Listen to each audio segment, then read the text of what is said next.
Bonjour à tous, bienvenue sur Free Matin. Le président Patrice Talon foulera le sol béninois cet après-midi. Ses allers-retours en France pour raison de santé inquiètent les Béninois. Et sur la toile, chacun y va de sa plume. L'ancien DG de l'ONASA, Irénée Abdou, a des soucis à se faire. Le dernier conseil des ministres a relevé de graves irrégularités dans la manipulation des fonds publics. Avec Enoch Laradé. Dans la une des journaux, nous irons à l'Assemblée nationale. Bonjour. Bonjour Nadège. Bienvenue sur Free Matin. Merci. Nous irons à l'Assemblée nationale pour parler de la clôture de cette première session ordinaire. La crise au PSD. Il y a Bruno Amoussou qui est allé dans le monoconfo. Et aussi, les journaux ont titré sur... Ils ont donné les corrigés types du baccalauréat session de juillet 2017. Évidemment, nous démarrons par le quotidien du service public, La Nation. La Nation, oui.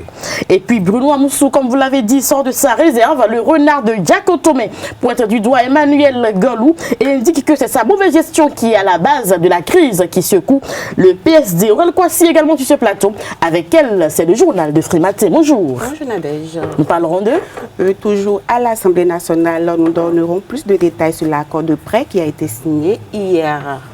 Et puis d'autres informations. D'autres informations supplémentaires viendront meubler la salle. Merci à vous, Aurel Kwasi. Tout de suite, la une des journaux avec Enoch Laradé, juste après ceci. Enoch Laradé, bonjour.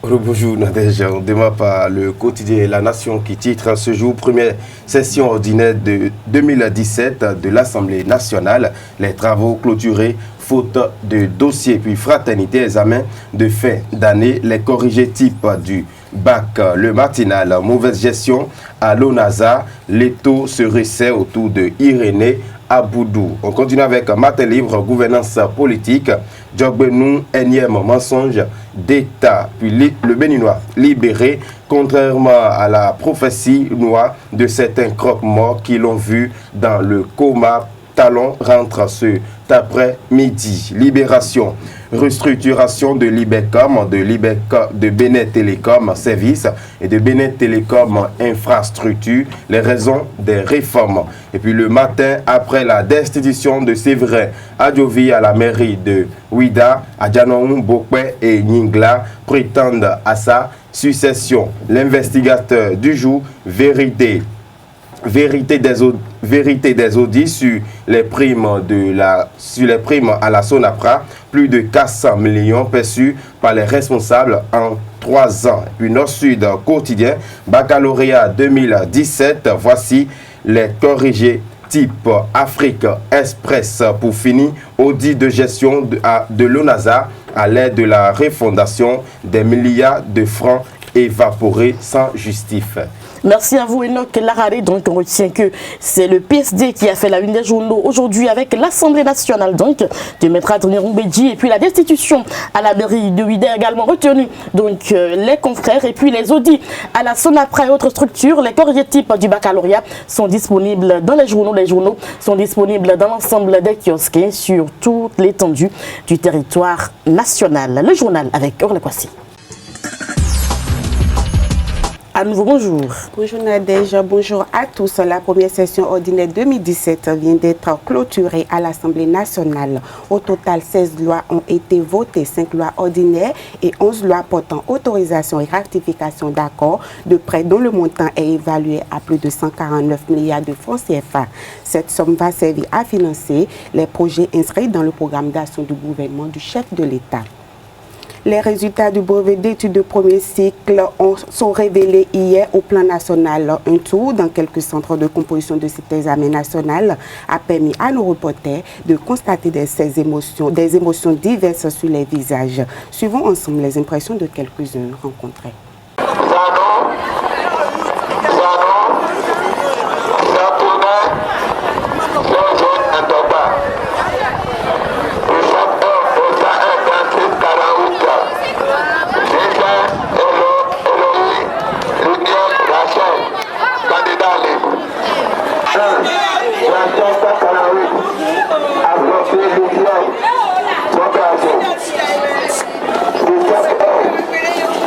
Je suis très heureux. Je vais remercier mon soeur 1000 fois.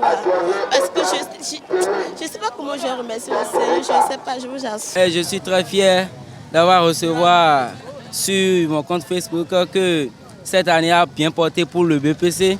Donc je suis fier de moi parce que ma génération a bien porté. Avant l'affichage des résultats, je sens que je suis déjà admis, quoi. Je suis un peu stressée. Mais j'ai aussi un peu l'argent parce que je sais que je travaille. Et que, par la grâce de Dieu, ça ira.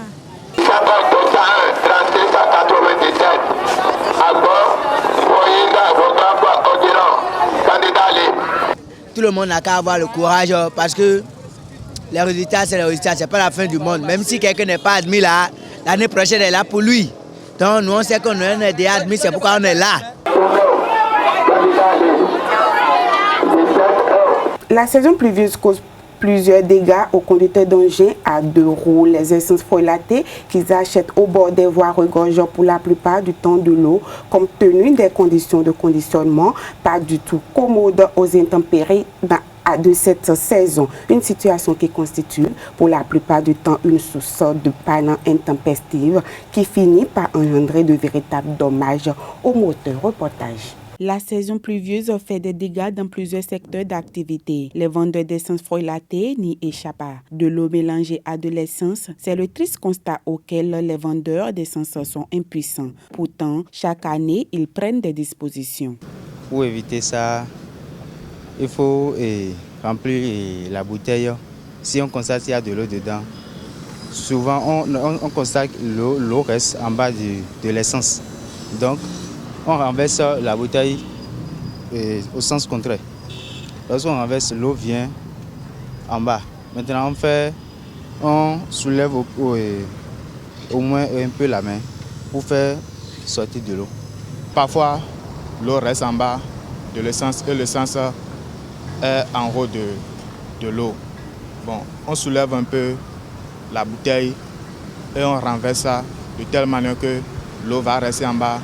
Et on va essayer de filtrer sa façon et l'eau va sortir et ça va rester rien que de l'essence dedans. Pour pouvoir éviter ces petits problèmes, bon, on protège les essences dans la bouteille, on ferme ça correctement pour que l'eau ne pénètre pas dedans. Il n'est pas rare de voir plusieurs conducteurs de moto confrontés à des pannes en pleine circulation. En fait, une petite liquide d'eau infiltrée dans le moteur d'un engin peut créer d'énormes dégâts. Les conducteurs en sont conscients et essaient de prendre des précautions. Nous qui circulons et qui achetons ces essences, nous veillons, il y a beaucoup qui sont prudents, qui veillent au grain. Donc les bouteilles qui sont protégées, ceux qui sont prudents en prennent et ceux qui ne sont prudents n'en prennent pas. Vous voyez? Donc ça dépend d'une personnalité à une autre. Vous voyez? Donc ça dépend de la conscience que tu mets dans ce que tu fais. Vous voyez? Par exemple, moi quand je vais prendre par exemple en cette temps-ci de l'essence, je vérifie d'abord le contenu. Surtout l'eau, vous voyez que l'eau a toujours le poids sur l'essence. Donc l'eau va stagner en bas de la bouteille. Dans un pays où la misère se ressent dans tous les foyers actuellement, vendeurs et consommateurs d'essence subissent des affres de la pluie. Même si les bouteilles et bidons contenant de l'essence sont couvertes, le danger est permis et les stations-service doivent être accessibles aux populations. C'est la fin de ce JT Matin sur Free Matin. Merci de l'avoir suivi à la grande édition du journal avec Anifata Boukari. Ce sera à 19h sur ESAE TV. Et puis, dans le débat, nous parlerons de Bruno Amoussou et de son PSD. Le renard de Diaco Tomé, comme je l'ai annoncé, est sorti de sa réserve. Dans un instant, le débat avec Kadera Chiroué, donc la RADE. Le débat sur Free Matin, Kadera Chirou nous a rejoint sur le plateau. Bonjour. Bonjour, Nadège. Et nous parlons donc du PSD, Bruno Amoussou, Emmanuel Golou. Qu'est-ce qu'il faut retenir finalement? Bon, il faut retenir d'abord que le parti est scindé aujourd'hui en deux. Il y a, comment on appelle, d'un côté l'aile de Golou et de l'autre côté l'aile de Bruno Amoussou, qui est quand même père fondateur du parti et leader charismatique du dit parti.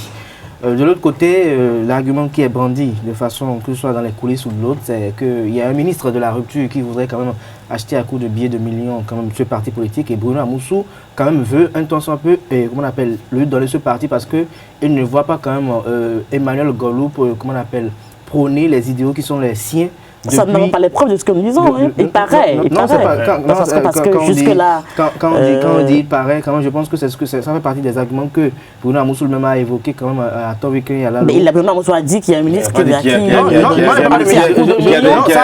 c'est Kader qui le dit, ça n'engage que Kader. C'est moi qui le l'assume. Je pense que ce qu'il a dit et qui est quand même public, c'est ce qui est relatif quand même à cette gestion qui n'est pas du tout adéquate à la sienne du parti. Donc il veut quand même qu'il y ait une autre alternance au niveau de la présidence du parti. Et il a évoqué également comme raison que ce qui se passe aujourd'hui, ce qui est en train de... La crise que traverse aujourd'hui le PSD n'est pas une crise qui devait, qui devait se produire aujourd'hui. Ça devait se produire il y a depuis un moment. C'est parce qu'il s'est tué et il a pensé quand même que les gens vont améliorer les choses. Il a quand même mis l'accent sur le fait que quand on demande quand même à certaines personnes, il dit que l'histoire est quand même relative à quand on demande à un jeune de raconter l'histoire de l'humanité, il se met à raconter l'histoire de l'humanité à partir du moment où, comment on appelle, lui il est né, sans oublier qu'il y avait des gens qui ont vécu avant lui. C'est-à-dire que on gère le parti aujourd'hui sans se rappeler des sacrifices que lui il a eu à effectuer, qu'on appelle, pour ce parti, à la tête de ce parti. Donc c'est quand même une guerre de leadership aujourd'hui qui est au sein du PSD. C'est également, c'est comme si c'est le même destin que la renaissance du Bénin. Et aujourd'hui on est avec une différence près. Que la renaissance du Bénin, le congrès des autres a été autorisé, le congrès d'Emmanuel Golou n'a pas été autorisé. Mais là où la différence est un peu près, c'est que de l'autre côté, le propriétaire est chassé, alors qu'ici, c'est le propriétaire qui veut reprendre sa chose. Voilà.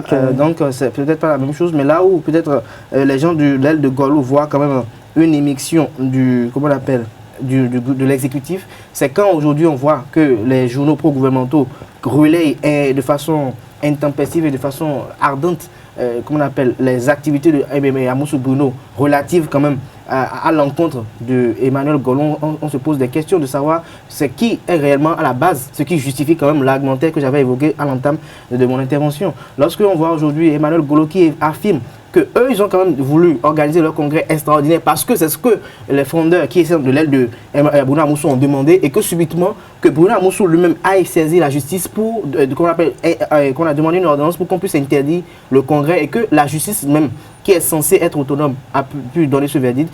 Je pense que ça pose un problème et il y a des anguilles sous roche. Alors, le problème dans l'analyse qui doit être faite plutôt, c'est de savoir si vraiment l'exécutif y est dedans, ou bien c'est peut-être une coïncidence. Maintenant, si l'exécutif y est réellement, pourquoi on veut quand même toutefois enlever Emmanuel Golou? Est-ce que c'est dû à ses acquaintances avec Sébastien Germain-Adjavon qui n'est pas du tout en phase avec le pouvoir actuel? Pour l'interrogation. Est-ce que c'est dû quand même au fait que vraiment on veut réorganiser tout ce qui est système partisan au Bénin? Que c'est de ce fait qu'on veut quand même, encore que quand on parle de cela, on ne voit pas concrètement dans les arguments des fondeurs ce qu'on reproche, comme on appelle à Emmanuel Golou. On dit juste qu'il n'a pas une bonne gestion. Mais quand on parle de bonne gestion, au moins au niveau de la RB, il y a eu des arguments qui ont été évoqués. Mais au niveau du PSD, on ne voit pas les arguments qui ont été évoqués concrètement. Est-ce qu'il n'a pas bien géré parce qu'il n'a pas bien choisi, il n'a pas pu choisir un candidat selon le processus normal adéquat en conformité avec les tests? Est-ce que c'est de cela qu'il s'agit? Est-ce qu'il n'a pas organisé un congrès en temps normal? Est-ce que c'est de cela qu'il agit? Encore que quand vous, en tant que fondeur, vous avez évoqué qu'il fallait quand même organiser un congrès, il l'a organisé. Alors on ne voit pas réellement ce qu'il lui a reproché. Donc je pense que c'est quand même le renard de Jaco Tomé qui veut tout simplement reprendre sa chose, reprendre le contrôle, ce qui lui serait très facile parce que c'est sa chose, c'est lui, c'est à travers lui, parce que quand on parle du PSD... Ça n'a pas été facile au Soglo, mais le père et la mère sont vivants, mais ça a été compliqué, donc c'est pas... Au niveau des Soglo, la bataille n'est pas encore finie. Là-bas, il y a tous les barons. Au niveau des Soglo, je crois qu'il y a trop de barons à ce niveau-là. Quand vous voyez Luc Atropo, quand vous voyez Georges Bada, et autres, des barons qui n'auraient pas hésité sans l'aura des Soglo. Il n'y a pas assez de barons au PSD comme à la RV. Non, au PSD, il y a des si barons, Emmanuel Golou quitte le PSD, a priori, on ne sentira pas... Non, c'est immédiatement Bruno Amoussou, oui, c'est ça. Non, je pense qu'au niveau du PSD, complètement au niveau de la RB, nous avons des barons, nous avons des députés au niveau du PSD, seulement qu'ils ne se font pas voir. Autant comme les autres dirigeants, ils ne font pas de la politique politicienne comme les autres, vous savez. Non, on dirait simplement qu'ils ne sont pas assez généreux. Parce qu'il faut avouer que Lucas Tropo est quand même généreux. On va l'appeler des choses par le nom. Mais quand vous parlez des choses clairement. Quand vous parlez de généreux, peut-être de gentils ou peut-être... Aller dans les villages, aider les enfants, aller à l'école, faire des dons, voilà. Peut-être ça se fait, mais le problème c'est, est-ce que cela est médiatisé? Parce que c'est quand c'est médiatisé. Moi, je suis journaliste, c'est quand c'est médiatisé que ça m'arrange. Donc, permettez-moi de dire ce qui m'arrange. Alors, pour peut-être Enoch Hadik, qui disait que peut-être du côté de la Renaissance du Bénin, il y a beaucoup de barons. Je disais peut-être qu'il y a des barons, mais des barons qui n'auraient pas existé sans, comment on appelle, Laura Dessoglo. Sans Laura Dessoglo, sans, comment on appelle, la gestion de Léa Divina Soglo. Je pense qu'à ce niveau, il est quand même totalement ingrat de pouvoir aujourd'hui se lever et de dire qu'aujourd'hui, Léa Dissoglo, je pense que quand vous avez été avec quelqu'un et que cette personne vous a fait entièrement de A à Z, quels que soient ses agissements dans le futur, vous devez quand même chercher à savoir quels sont les fondements de ces agissements, voir comment la mesure dans laquelle il faut essayer de le rapporter, peut-être ou de le ramener à l'ordre, ou au pire des cas, de le laisser. Mais on ne cherche pas quand même à vouloir le détruire, à vouloir, comment on appelle, l'anéantir. Et du coup, du PSD, quand on parle de Emmanuel Golou, c'est des gens qui sont là, mais comme vous le disiez, peut-être qu'ils ne sont pas si généreux, c'est des gens qui sont dans leur coin, mais qui ont quand même leur mot à dire dans leur fief, dans leur zone. Et vous savez que quand on parle de la communauté, quand on parle du PSD, c'est beaucoup plus les Adja. Et on sait comment ce que représentent les Adja en termes de solidarité, en termes de communauté. Vous savez, c'est des gens qui, vraiment, si vraiment tout le peuple béninois pouvait avoir quand même cette politique, c'est des gens qui sont vraiment unis. C'est des gens qui aiment évoluer les coudes serrés. Alors, si eux, ils pensent que pour eux, il faut être entre eux, et c'est entre eux qu'il faut le faire, et il n'y a pas besoin de tapage pour faire certaines choses, je pense qu'il n'y a pas de choses à se reprocher à ce niveau. Je pense qu'il n'y a pas de péril dans la demeure. Alors, si aujourd'hui, Bruno Amoussou, Emmanuel Golou ne s'entendent pas pour le PSD, je pense que l'idéal, c'est que celui qui doit peut-être apaiser, qui enflamme, mais qui attise le feu, doit peut-être les converger vers un consensus dans lequel, à travers lequel les deux vont fumer le calme de la paix pour que, comment on appelle, ce parti quand même puisse reconnaître ses lettres de noblesse plutôt que de verser dans ce qu'on voit, parce que tantôt c'est l'aile de Golou qui fait quelque chose, tantôt c'est l'aile de, comment on appelle, Bruno Amoussou, et ça frise quand même, comment on appelle, à une bataille de peut-être père à fils. Parce que Emmanuel Golou a été pendant longtemps voilà, très proche de Amoussou, c'est là qu'il a laissé le parti. Alors, Enoch Lahadé, est-ce que vous pensez que finalement Emmanuel Golou peut être exclu du PSD à cette allure-là? Non, mais c'est possible. Il fait qu'il a été... bon, d'abord, il fait pas bonne presse du côté de la justice. Son congrès qui a été refusé l'autre fois. Et voilà, cette fois-ci, Bruno Amoussou qui prend le devoir des choses, qui va dans le monocoufo, qui fait cette tournée. Je crois que la bataille est lancée et c'est le moment où Emmanuel Golou aussi doit aller sur le terrain, je crois, pour aller au moins expliquer à ses militants, aux militants du PSD d'ailleurs, pour expliquer les raisons de la crise. Parce que Bruno Amoussou a évoqué, lui, ses raisons. C'est pas tout évident qu'on appelle une vérité. On peut pas dire que c'est une vérité que Bruno Amoussou est en train de dire dans le monocoufo. Donc, Golou aussi doit aller dire c'est pas de vérité à ses militants. Je crois que c'est ce qui a manqué un peu du côté de la RB. Si la bataille était faite de ce genre, on aurait voir plus clair dans les affaires. Mais bon, ça a été une bataille de famille, bataille de personnalité. Je crois que Bruno Amoussou, c'est un homme, c'est un grand homme politique. Le parti a été créé depuis 1967, il a dit. Je crois qu'il maîtrise le parti.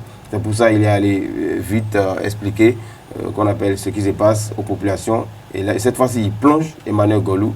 Je crois que si lui-même il n'a pas des choses à se reprocher, c'est le moment où il doit se lever, c'est le moment où il doit aller s'expliquer, s'exprimer. Et se faire comprendre par les populations. J'aimerais peut-être ajouter ou peut-être clarifier. Je pense que Bruno Amoussou est sorti à l'issue ou bien après la sortie de samedi dernier, qui est la sortie des militants PSD de l'El Golou qui quand même reconnaissent pour eux la légitimité, comment on appelle de Emmanuel Golou comme président. Eux, ils ont eu à désigner quand même un secrétaire général par intérim quand il y avait eu la période de crise. Ils ont désigné un bureau de crise qui allait conduire quand même l'organisation du congrès actuel. Je pense que c'est en réponse de cela que Bruno Amoussou est allé dans les fiefs pour pouvoir, comment on appelle, leur répondre et expliquer que eux, comment on appelle, c'est Golou qui est, comment on appelle, la source de ce que traverse ce parti. Je pense que c'est quand même légitime parce qu'on s'attendait forcément à cela comme réplique. Mais ce qu'on veut attendre, ce qu'on veut beaucoup plus entendre de comment on appelle Bruno Amoussou, c'est qu'ils nous disent réellement ce qu'ils reprochent concrètement Vous voyez, concrètement, à Emmanuel Golo. Du côté de la RB, on a dit par exemple qu'on a reproché à Léadi Soglo, par exemple, de ne pas d'avoir choisi de façon peut-être unilatérale le président qu'on appelle le candidat 2016. Alors aujourd'hui, qu'ils nous disent vraiment qu'est-ce qu'ils reprochent concrètement à Emmanuel Golo plutôt que constant qu'on dit qu'on parle de gestion. C'est-à-dire on reste peut-être dans on flâne. On flâne sur des arguments qu'on appelle, qui sont un peu vagues, mais qui ne sont pas précis et concis, qui pourraient quand même amener les gens à avoir une conscience. Mais aujourd'hui, ce qu'il faut dire, si Emmanuel Golo va être exclu ou pas du Parti social-démocrate, je pense que Bruno Amoussou ferait mieux de le garder parce que, comme on le dit, quand vous avez fabriqué quand même quelqu'un qui devient après un mastodonte ou un dinosaure dans l'arène politique de votre échiquier, l'idéal serait quand même de le maintenir, de le garder pour ne pas qu'il se, comment on appelle, retourne contre vous parce que ça pourrait être fatal pour vous-même et pourrait être, comment on appelle, préjudiciable. Donc, comme on le dit, il ne faut jamais, comment on appelle, minimiser ou peut-être avoir une fine figure sur un adversaire politique parce qu'en politique, tous les coups sont permis, tous les coups sont possibles et quelqu'un, quel que soit, comment on appelle, l'arrêté ou ce qui serait pris, Emmanuel Golo peut avoir quelque chose à dire dans cette crise. N'importe qui aujourd'hui au Bénin. Il faut dire que ce qui a fait plutôt le buzz sur la toile hier, c'est qu'il y a eu un petit incident quand même du côté à la sortie du Amoussou Bruno. Et puis j'ai vu sur la toile, c'est passé, les malpolis ont été chassés. Vous avez suivi ça? Oui. Il y a eu quelques petits embrouilles. On sentait quand même la division. Oui, on sent la division. Les gens ont compris en fait que c'est papa, parce que je ne veux peut-être pas dévoiler ici, ceux qui étaient avec qui qu'on appelle Adja Kloukame et autres, qui étaient venus l'année dernière pour faire leur conférence de presse, ils ont dit que c'est le vieux qui ne veut pas se respecter parce que c'est le vieux ne pouvait pas assigner ses enfants à la justice parce que eux, dans leur culture, tout ce qui est culturel à eux est propre à leur culture, ils ne voient pas quand même un père aller traduire ses enfants en justice parce que pour eux, Bruno Amoussou est toujours un père. Et quand le problème s'est posé, et qu'eux, ils ont voulu quand même le rencontrer, c'était avait dit dans le bureau politique qu'il fallait régler ce conflit de façon juridique, mais ils ont dit après tout, nous sommes tous les mêmes, nous sommes tous de la même localité. Quelque part, nous avons des ralliements familiaux, donc il faut que nous allons nous voir et que nous nous comprenons. Merci à vous, Kader Achirou et donc la radio. Merci, c'était le débat sur Free Matin. À présent, nous allons recevoir Anifat Boukari pour boucler la boucle. Elle nous présentera les prévisions astrologiques de ce jour. Anifat Boukari, bonjour. Bonjour Nadège, bonjour à toutes et à tous. Voici ce que nous révèlent les astres ce matin. Bélier, vous entreprendrez de remettre à plat les sujets qui vous divisent avec votre conjoint. Taureau, vous serez freiné dans vos élans amoureux. Gémeaux, vous relèverez les défis qui se présenteront sur votre chemin. Cancer, la paranoïa vous guette, relâchez-vous pour éviter un clash. Lion, si vous n'avez pas ce que vous voulez, vous serez désagréable. Capricorne, aujourd'hui, vous entendrez certaines vérités qui ne vous feront pas plaisir. Verseau, il vous faudra faire place à des considérations plus terre à terre. Balance, cette journée s'apparentera à la consolidation de vos acquis. Scorpion, les vies sociales et amoureuses représentent vos motivations et vos quêtes. Et pour finir, amis poissons, la journée peut s'écouler sans trop de contrariété si vous n'écoutez pas vos peurs. Ce sera tout pour ce matin. Merci de m'avoir suivi. À donner pour d'autres prévisions astrologiques. Merci à vous, Anifat Boukari, Abi Balance Poisson, Cancer, Lion et autres. Vous savez à quoi vous en tenir pour le compte de cette journée. C'est la fin de votre émission matinale Frais Matin. Merci à tous et à toutes pour l'attention. On va se retrouver demain avec le même plaisir. Portez-vous bien. À demain.